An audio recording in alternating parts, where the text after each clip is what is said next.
Кочанската полиција поднела кривична пријава против Ј.А. 44 годишна од Кочани, директор на приватната здравствена установа Ана Мет Чешиново, општина Чешиново-Блешево, и Е.У. 43 годишен од Скопје, директор на приватната здравствена установа Медика од Скопје, поради постоење на основано сомнение дека како соизвршители сториле кривично дело злоупотреба на службената положба и овластување.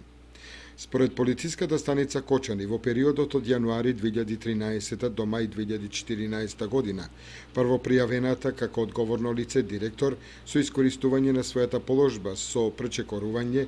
на границите на своето службено овластување, со намера приватната здравствена установа Ана Мет да се стекне со противправна имотна корист, склучила договор за деловно-техничка соработка со второ пријавениот како одговорно лице директор на приватната здравствена установа Медика Скопје, со кој таа отстапува деловен простор за вршење на здравствени прегледи на вработени, додека пак за наведените услуги второ пријавениот скопјанецот Е.У. е согласен да исплаќа на приватната здравствена установа Ана Мет износ од 405 денари за секој пациент над кој е извршен здравствен преглед, со што и овозможил да се стекне со противправна имотна корист во износ од 804.983